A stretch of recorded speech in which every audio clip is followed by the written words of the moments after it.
Hi guys, it's Jamie, and what I'm going to show you today is this set of stacked bowls. So what drew me to these are just the way they stack is nice, is fun, but I also like the textures that you can have in the different layers. So I will show you how I did this, and then also I can give you the measurements, but you'll be able to do your own sizes based on the equations I give you. It's pretty simple. First off, it's a very simple pattern. You're going to use a circle. My circle is 5.75, and you could use 6. It doesn't matter. The thing that matters is, figuring out how much of this you need to go around. So in that this is a circle, you just think about the diameter. So if we were to fold this in half, you'd want to measure this portion and then times it times pi, which is 3.14 to round it off. And you get the number that you need. Strip right here is 18 inches long, which is roughly 3 times 6. And then the width is 2.5. What I like to do is start off first with a circle. So I've cut the circle here, and I've already smoothed it out. My next step is to prep it for the pressing. So I'm putting down this cloth here because I find that I don't want to distort the circle when I pick it up, and sometimes when I pull it does that. So I'm taking my bevel tool and using the 1/4 inch 45-degree angle side, sorry. This little strip here, it's worthwhile to maybe spray this and put it back under plastic because you can use it later for sealing on the seam. So I'm just going to set it to the side for a second. So now that I have this beveled and ready to go, I'm going to press it into foam to give it its shape. I want to press it so that the beveled side comes up on the side. And I have a lot of forms in my studio, and you may not. You can use a ball, you can use a melon, whatever. The thing to consider when you're choosing your form is that this one's going to create a bigger pitch than this one. So it kind of depends, and then that comes into play when we're working with this strip. So it's just a self-learning thing. You're going to have to figure it out for the form you have. In this case, I'm going to use this press form. I'm going to just press. Now, depending on how your clay is and how well it sets up, you could either take it off immediately or let it sit around for 10-15.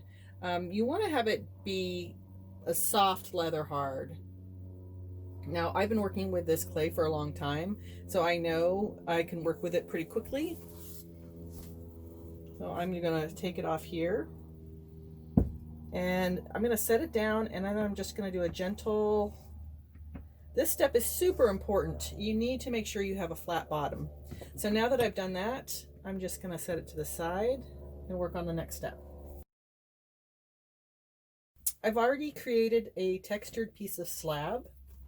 And for this slab texture, if you can see that, I don't know if you can see that, all I did was used one of these rollers I created.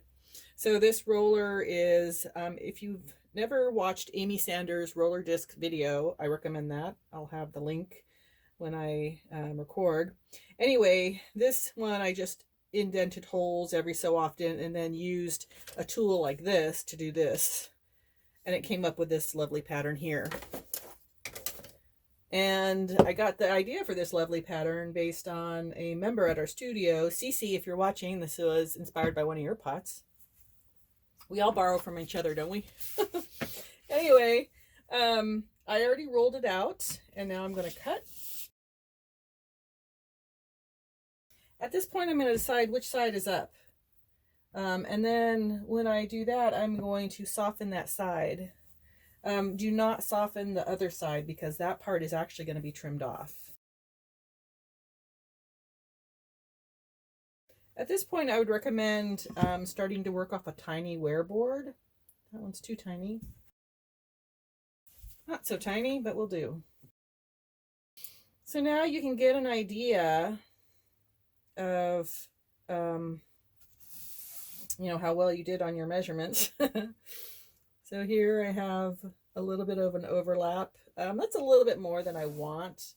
So what I'll end up doing is, as I have it overlapped here, I'm just going to take my little knife, my dollar store knife, and cut at an angle like this all the way down.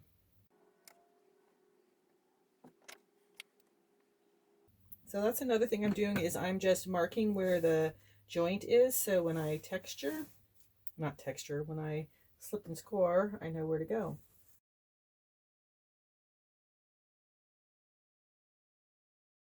I do my slip now in a ketchup bottle.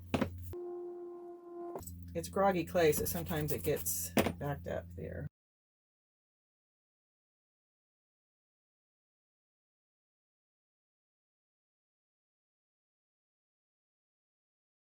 Now this is where the wear board is nice, because I can actually put it on top of my banding wheel again.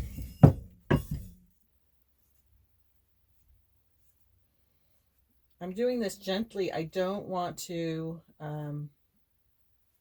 deform the outside where the pattern is. At this point, it's now just a waiting game, and we let it set up.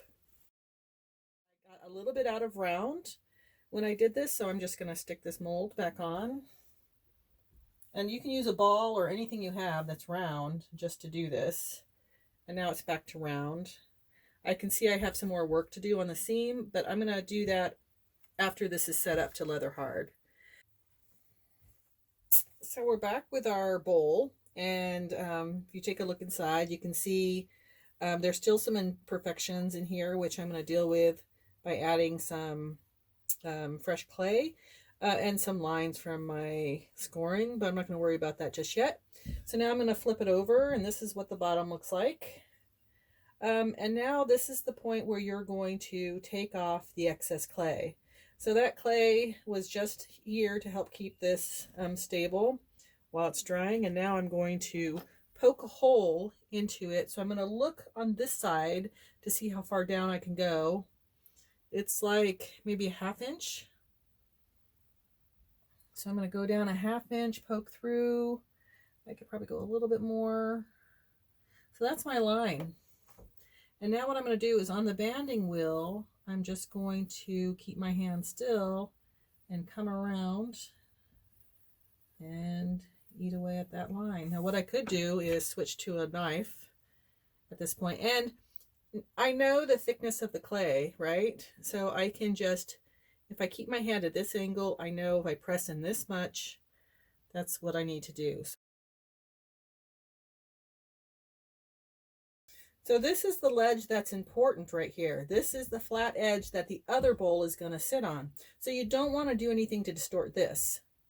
But what I could do now is, I have little gaps along here, and I could take that little strip of clay that I saved from earlier, and the one I wetted down, it's really still kind of moist, and I can start to put that inside this.